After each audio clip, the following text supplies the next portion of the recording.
என்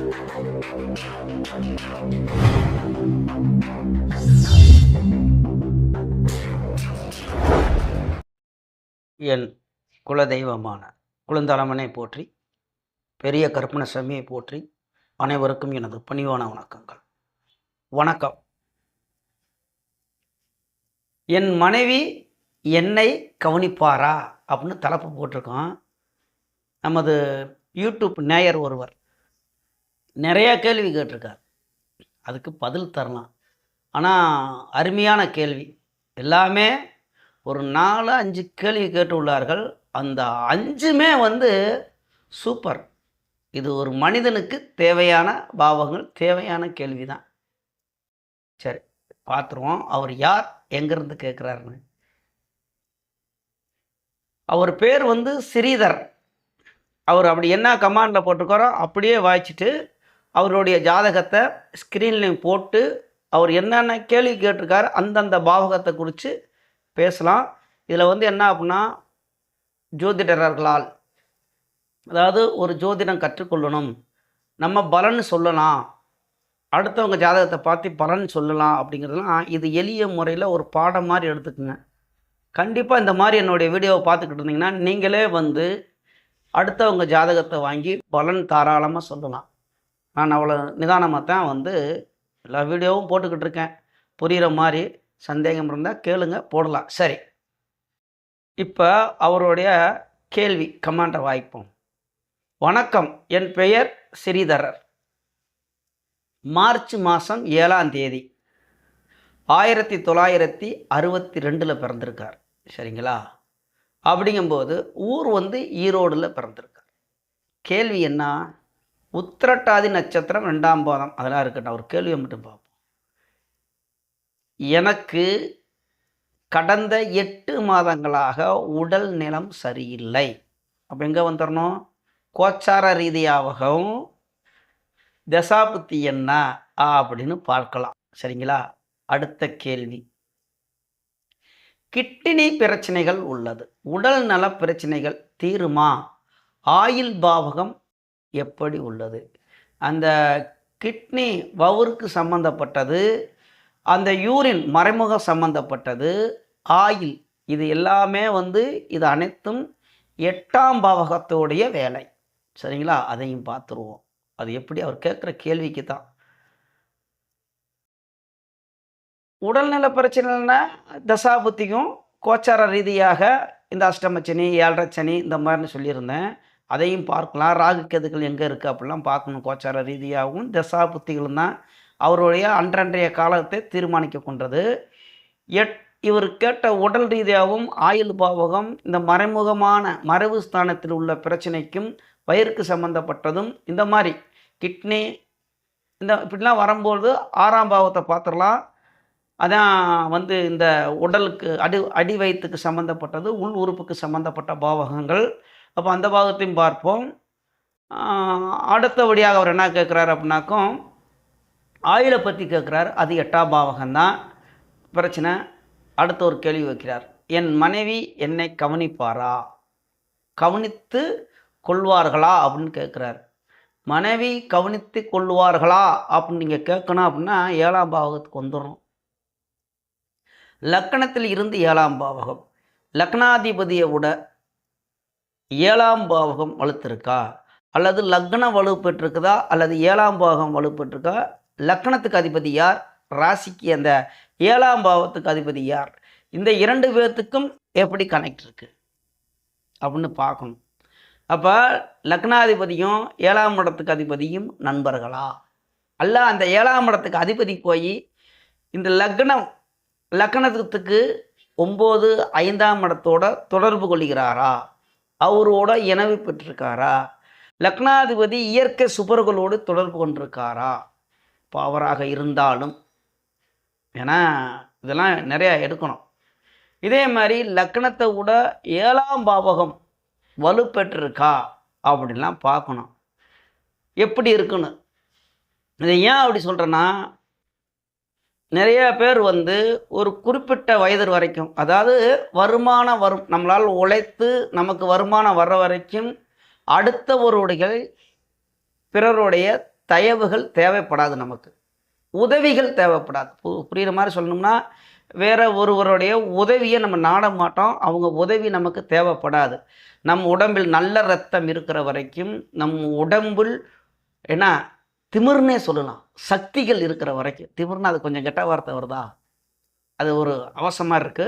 நம் உடம்பில் சக்தி இருக்கிற வரைக்கும், தெம்பு இருக்கிற வரைக்கும், அடுத்தவங்களுடைய தேவைகள் இங்கே தேவைப்படாது. நம்மளுடைய தேவைகளை நம்மளே அதை கவனித்துக் கொள்ளலாம். அதை பூர்த்தி செய்து கொள்ளலாம்.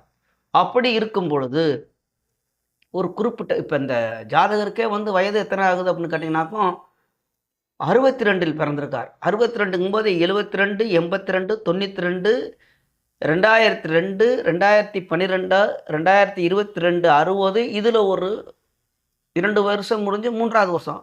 அப்ப 63 வயது ஆகிறது. இந்த 63 வயது ஆகும் பொழுது, அவரால் அது யாருக்காக இருந்தாலும், யாராக இருந்தாலும் அப்படித்தான் எடுக்கலாம்.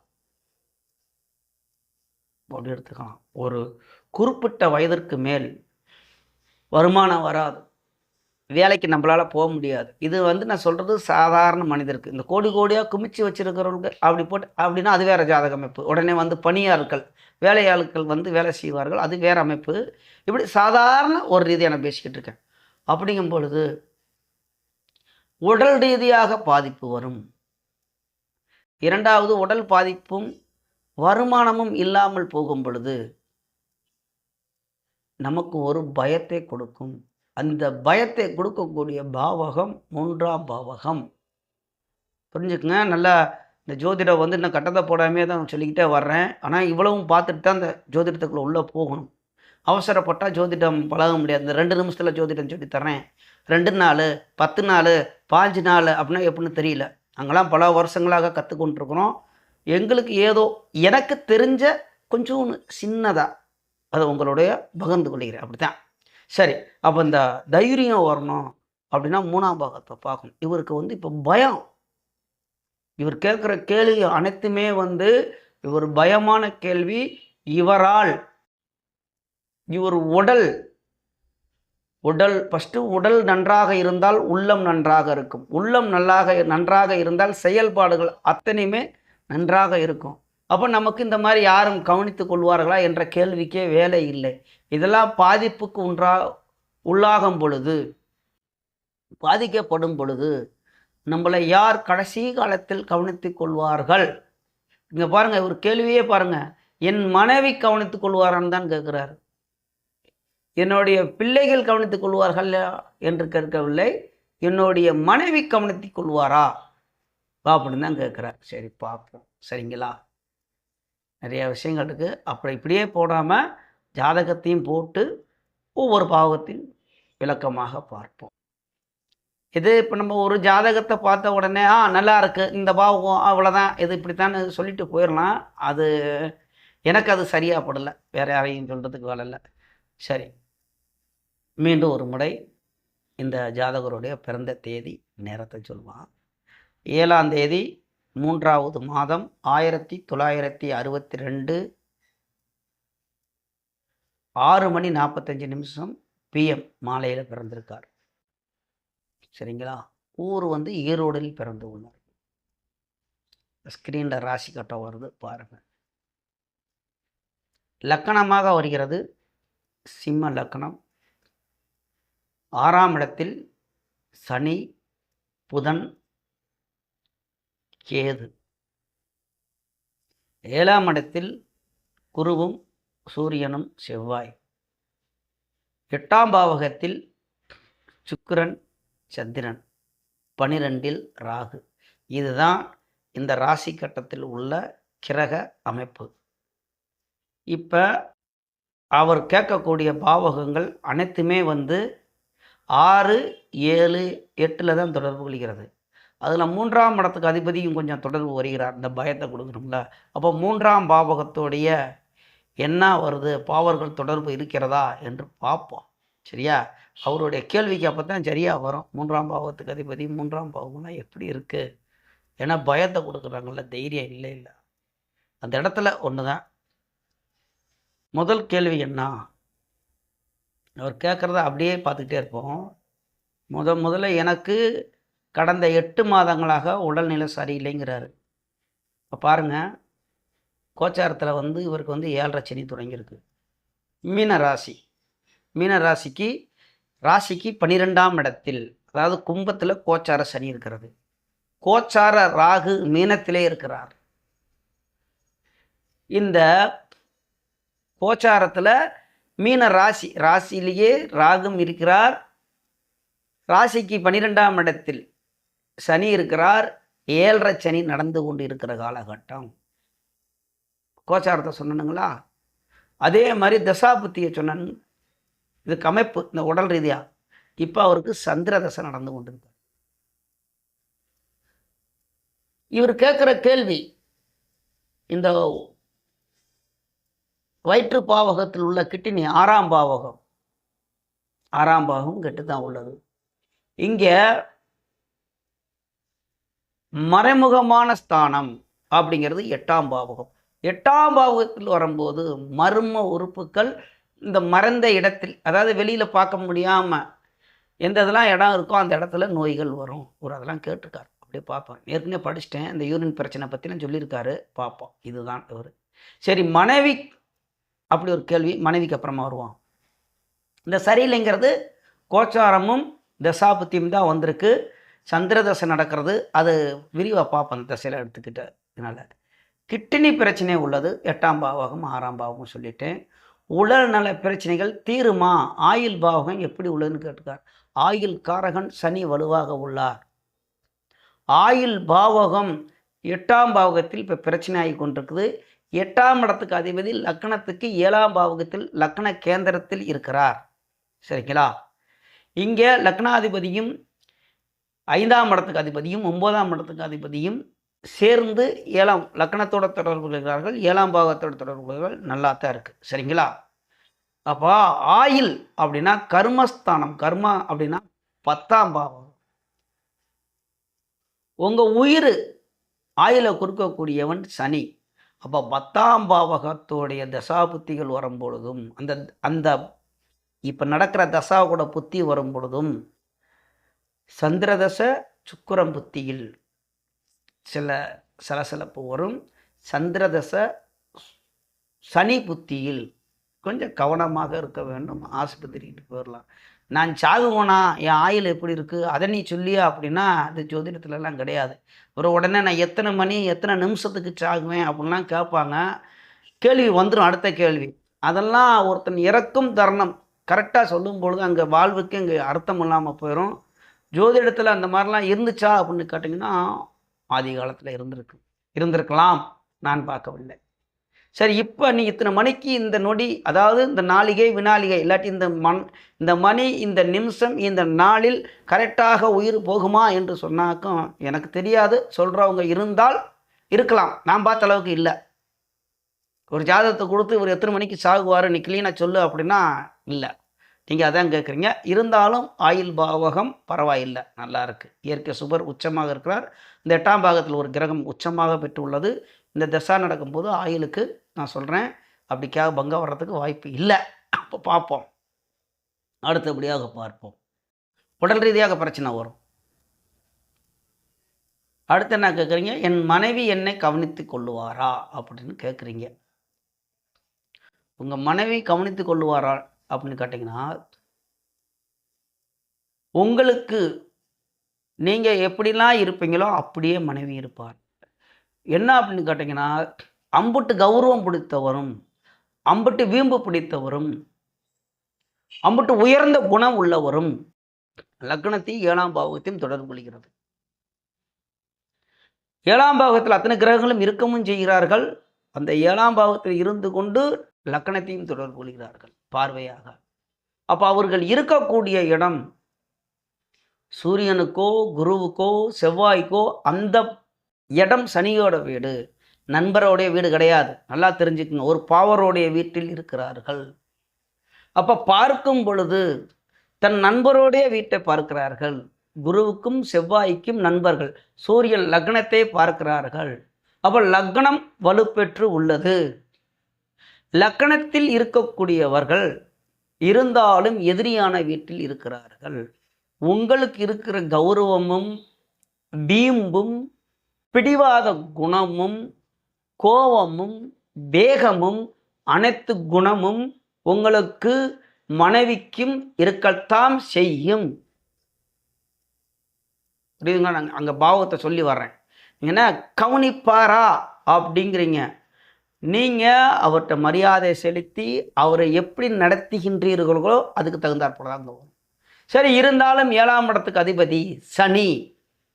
அவன் எதையும் மனதில் வைத்து கொண்டு நீங்கள் இதுக்கு முன்னாடி அவர்களை நன்றாக வழி நடத்தியிருந்தால் அவர்கள் உங்களை கவனிப்பார். இல்லை என்றால் சனி ஒரு மனதில் வைத்து கொண்டு பழிவாங்கும் கிரகம், உங்களை கவனிக்க மாட்டார். புரியும் நினைக்கிறேன். இதுக்கு மேலே எப்படி சொல்கிறதுன்னு தெரியல. உங்கள் மனைவியை நீங்கள் இதுக்கு முன்னாடி அவங்கள எப்படி பார்த்தீங்க? வருமானம் வரும்பொழுதும் அவங்கள நல்லா நடத்துனீங்களா? நல்லா நடத்தியிருந்தீங்க என்றால் நல்லா நடத்துவார். ஏன்னா நீங்கள் நடத்துறதுக்கு வாய்ப்பு இல்லை. நீங்கள் ஒரு சிம்மம், எல்லாத்தையும் உங்களுக்கு கீழே தான் கொண்டு வரணும்னு நினைக்கக்கூடியவர். சரி, சிம்மம் சூரியனுக்கும் சனிக்கும் பகை, 2 வயலும் சேர அப்பையும் புள்ள தான். கிரகத்துக்கு 2 பேரும் ஒரு இடத்துல இருந்தாங்கன்னா பிரச்சனையை கொடுக்கக்கூடியவங்க. இப்போ நீங்கள் கேட்கக்கூடிய கேள்விக்கு தான் இங்கே வருது பதில். இப்போ நீ ஒரே வாரத்தில் சொல்லிடுறியா கவனிப்பாரா கவனிக்க மாட்டாரா அப்படின்னாக்க நான் சொல்லிட்டு போயிடலாம் கவனிக்க மாட்டாரியான்னு. அது அப்படி கிடையாது, விளக்கங்கள் இருக்குது. நீங்கள் எப்படி நடத்தினீர்கள் முன்னாடி? பழிவாங்கும் எண்ணத்தை உள்ளவர் சனி. அம்மாந்தண்டி மகாபாரதத்துலேன்னு சனி சகுனியாக வேலை பார்த்தவர். இதெல்லாம் ஏமாத்துற ஒரு குடும்பத்தில் அவருக்கு வேலை. இந்த சகுனிங்கிற ஒரு யாருன்னா சனி தான். இதே மாதிரி அப்போ உங்கள் மனைவி கவனிப்பாரா அப்படின்னு கேட்டீங்கனால் அந்த கவனிப்பார். எப்படின்னா அந்த குரு அங்கே இருக்கிறார். அந்த குருவும் சூரியன் பிறர் நம்மளை குறை சொல்லிடக்கூடாது. நமக்கு சம்பாரித்து போட்டார் கணவர், அவர் இப்போ பார்க்கலன்னா உற்றார் உறவினர்கள் அக்கம் பக்கத்தில் உள்ளவங்க நம்மளை குறை சொல்லுவாங்க அப்படின்னு வேணால் பார்க்கலாமே ஒளிஞ்சி, மனப்பூர்வமாக ஆத்மார்த்தமாக பார்ப்பாரா என்று கேட்டால் இந்த ஜாதக அமைப்புக்கு வாய்ப்பு குறைவு. சரிங்களா? அடுத்து என்ன கேட்டுக்கிங்க? யூரின் சம்பந்தப்பட்ட பிரச்சனைகளுக்கு எந்த பாவகம் கேட்டு உள்ளது? அது 8ஆம் பாவகம். யூரின் தண்ணி மூத்திரம், அதாவது திரவமாக போகக்கூடியது. சந்திரன் ஒரு சலராசி, ஒரு நீர் ராசி. இப்போ சந்திர தசை நடந்து கொண்டு இருக்கிறது. நீங்கள் கேட்டதுக்கு எப்போ இருந்து நடந்துக்கிட்டு இருக்கிறது சந்திர தசைன்னு கேட்டிங்கனாக்கும் 2023 நடக்குது. 2023னாக்கா அப்போ இருந்தே வருதுனாக்கா அப்போ இருந்தே தான் இப்போ பிரச்சனைகள். 2023 11ஆவது மாதத்துல இருந்தேன்னு சந்திரன் செவ்வாய் பிரச்சனை தான். சந்திரனில் ராகு இப்போ போய்கிட்டு இருக்கான். அந்த கோச்சாரத்துலேயே ராகு அங்கே தான் உட்காருறேன். பிரச்சனைகள்லாம் பெருசாக்கிக்கிட்டே இருப்பேன். சந்திரன் ஒரு மனக்காரகன், மனதை போட்டு தூக்க விட மாட்டேன். 12ஆம் இடத்துக்கு அதிபதி. எல்லாத்தையும் குழப்பிக்கிட்டே இருப்பேன். அவங்க பார்ப்பாங்களா இவங்க பார்ப்பாங்களா, அதை செய்வாங்களா, அவங்களுக்கு அதை செஞ்சேன் இவங்களுக்கு இதை செஞ்சேன், இப்போ எல்லாம் நன்றி மறந்து போயிட்டாங்க, அப்படி இப்படி நீங்கள் புலம்பிக்கிட்டே இருக்க செய்யும். வேறு வழி இல்லை. கர்மா வினைகளை அனுபவித்து தான் தீரணும். இது நான் சொல்கிறது வேணால் உங்களுக்கு என்னடா ஜாதகத்தை ஜாதகமாக சொல்லாமல் நமக்கு எதிர்ப்பாக சொல்கிறார் அப்படின்னு வேணால் தோணலாம். நடக்கிறதுங்க அப்படித்தான். இல்லாட்டி கமாண்டில் போடுங்க, நீங்கள் சொல்கிறதுக்கு மாறாக தான் இங்கே நடந்துக்கிட்டு இருக்கு அப்படின்னு. அதை நான் ஏற்றுக்கிறேன். ஆனால் ஜோதிட ரீதியாக சொல்லணும், ஜாதகமாக சொல்லாமல் நான் சொல்லணும் அப்படின்னா இப்படி தான் பலன். உங்களுக்கு ஜாதகமாக சொல்லணும் இல்லையா, மனைவி பார்க்கும், உடல்நிலை நல்லா இருக்கும், ஆரோக்கியமாக இருப்பீர்கள் அப்படின்னு முடிச்சுட்டு போயிடலாம். அந்தந்த பாவத்தோடைய வேலைகள் சந்திரதசை குரு புத்தியில் ஒரு சுமாராக இருக்கும், நல்லா இருக்கும். அது எப்போ நடக்குது அப்படின்னா 2025 முடியணும். 26 27 பரவாயில்லை. சந்திரன் சனி கவனமாக இருக்க வேண்டும். இன்றும் சந்திரனில் ரொம்ப கவனமாக இருக்கணும். நீங்கள் கேட்குறது உடல்நிலை ரொம்ப பாதிப்பாக வர்றது 2027க்கு மேலே 30 வரைக்கும் என்ன வேணாலும் நடக்கலாம். அந்த 3 வருஷத்தில் என்ன வேணாலும் நடக்கலாம்.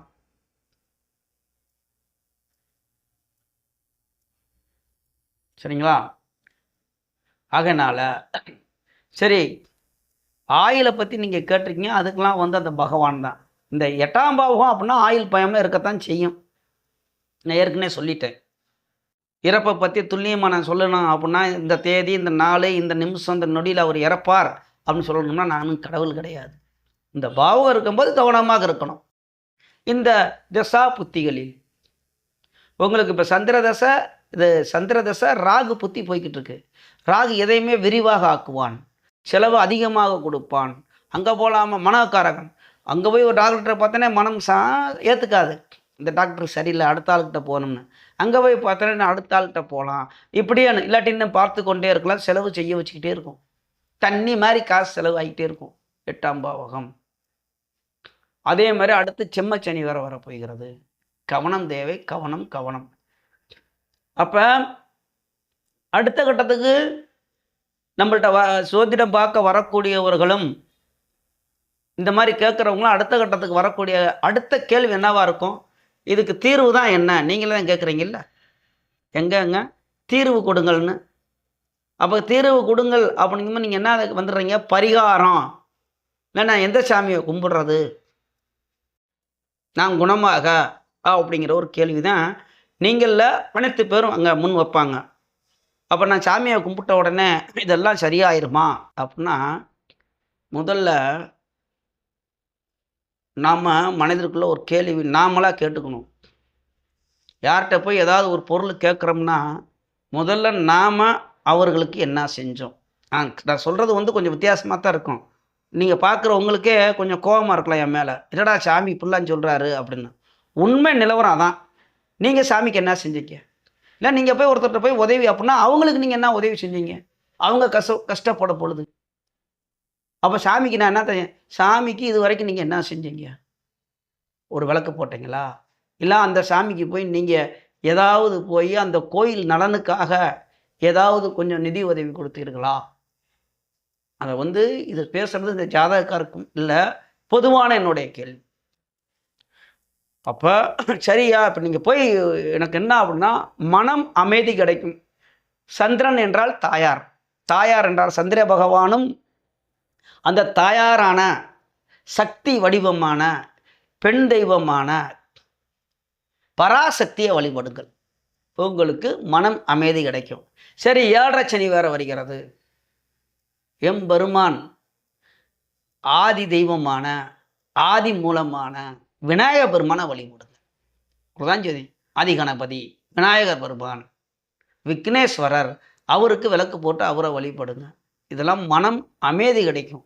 இல்லை நான் போய் எல்லா சாமியும் கும்பிட்டேன். இப்போ சில பேர் வர்றாங்க எனக்கு, ஏன்னா என்னோடய அனுபவத்தை தான் உங்கள்கிட்ட பேசிக்கிட்டு இருக்கேன். ஜாதகம் இல்லை சாமி நான் போய் பரிகாரம் பண்ணிட்டேன், நான் ராகுக்கு அங்கே போய் பரிகாரம் பண்ணினேன், ரைட்டு.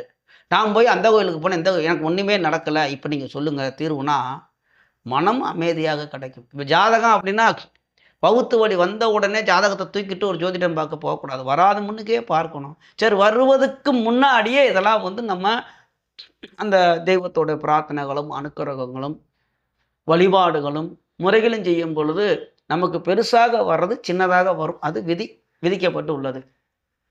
இல்லை நான் என்கிட்ட பணம் இருக்குது, ஒரு 2 லட்ச ரூபா பணம் தர்றேன், நீ என்னமோ பண்ணு, என் உடல் ரீதியாக குணமாக்குன்னு அங்கே இல்லை. வாதத்துக்கு மறந்து ஜோதிடத்திலையும் கிடையாது, ஆன்மீகத்திலையும் கிடையாது. நம்ம கர்மா வினைகளை அணிவிச்சு தான் தீரணும். கர்மா அப்படின்னா நடக்கக்கூடிய காரியங்கள், அவ்வளோதான். வரப்போகிற சம்பவங்கள் அதை அனுபவிச்சு தான் ஆகணும். பயணம் செய்து கொண்டு இருக்கிறோம், ரோடில் பள்ளம் மேடு வரும், அதை கடந்து தான் போகணும். நம்ம ஒரு இடத்துக்கு போகும் பொழுது இல்லை நான் பறந்து தான் போகணும், அந்த இடத்துல மட்டும் என்ன அந்த வண்டியில் போகும்போது தூக்கி அங்கிட்டு வை அப்படின்னா அங்கே விதி இல்லை. எனக்கு நான் படித்த அளவுக்கு இல்லை, வேறு யார் எதுவும் சொல்கிறாங்களா என்னன்னு தெரியலை.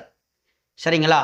ஆகனால உங்களுக்கு தீர்வு ஆன்மீகத்தில் பயணம், தெய்வ பிரார்த்தனை.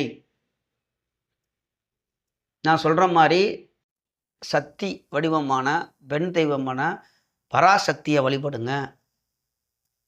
அதற்கு அடுத்தபடியாக விநாயகர் பெருமானை வழிபடுங்க. எல்லா கஷ்டத்துலையும் எல்லாத்தையும் நீக்கக்கூடியவரை அவரைப்படுங்க. ஆயுள்காரகனான சனி எல்லாமே உங்களுக்கு நன்மையை செய்வார். இறப்பு வந்து ஆன்மீகத்துக்குள்ளே உள்ளே போனவங்களுக்கு வந்து அது வந்து முக்தி கிடைக்க எல்லாரும் வேண்டிக்கிட்டு இருக்காங்க. இனி பிறவி வேணும் அப்படின்னு போகிறாங்க. அதை பற்றி இங்கே பேச வேணாம். இனி பிறவாத பிறவி வேணும் அப்படின்னு தான் முக்கிய தேடி போகிறாங்க. என்னை நீ எடுத்துக்கப்பா, நான் உன்னோட வரணும் அப்படின்னு. இது ஜோதிடத்தில் வந்து இந்த இந்த இடத்துல இந்த இதை நம்ம சொல்ல முடியாது. ஏன்னா அது வந்து ஜோதிடம் பார்க்க வர்றதே வந்து மனிதர் எதுக்காகனா நான் கஷ்டப்படாமல் இருக்கணும். இல்லாட்டி எதுக்கு சாமி, எதுக்கு ஜோதிடம், நான் உழைக்கிறேன் அப்படிங்கிற கேள்வியெல்லாம் முன் வைக்கிறாங்க. ஆகையினால எங்கேயோ போய் எங்கேயோ டிராஃபிக் போகுது. இருந்தாலும் நீங்கள் தெய்வ பிரார்த்தனை பண்ணுங்கள். அனைத்தும் நான் சொன்ன மாதிரி தான். சக்தி பராசக்தியும் விநாயகர் பெருமானும் வழிபடுங்கள். நீங்கள் நன்றாக இருப்பீர்கள். நான் இதில் உங்களுக்கு என்ன ஜாதகம்னா உங்களுக்கு சாதகமாக உங்களுக்கு இதாக நான் சொல்லலை. ஜோதிடத்தை ஜோதிடமாக நான் சொல்லியிருக்கேன். சரிங்களா? இது வருத்தப்படுறதுக்கு இல்லை. ஏதாவது தவறாக சொல்லியிருந்தால் வருத்தப்பட வேணாம். சரிங்களா? நான் ஜோதிடத்தை நீங்கள் அனுப்புனதுக்கு நீங்கள் கேட்ட கேள்விக்கு ஜாதகத்தை அந்த ஜோதிடத்தை ஜோதிடமாக சொல்லியிருக்கேன். ஜாதகமாக சொல்லலை. ஜாதகம்னா உங்களுக்கு நன்மையாக சொல்லிவிட்டு உங்கள்கிட்ட வந்து உங்களை நீங்கள் அவர் நல்லதாக சொல்லிட்டார் அப்படிங்கிற மாதிரி இல்லை. இதுதான் நடக்கும். இருந்தாலும் நீங்கள் நன்றாக இருப்பீர்கள் நான் சொல்லியிருக்கேன். வழிபடுங்க. நீங்கள் கேட்ட கேள்விக்கு ஒவ்வொன்றுக்கும் அந்தந்த பாவகத்தில் இப்படிலாம் இருந்தால் இந்த மாதிரி இருக்கும் அப்படின்னு சொல்லியிருக்கேன். சரிங்களா? நமது யூடியூப் சொந்தங்கள் அனைவரும் வளமுடன் வாழ்வீர்கள். நன்றாக இருப்பீர்கள். நன்றி. வணக்கம்.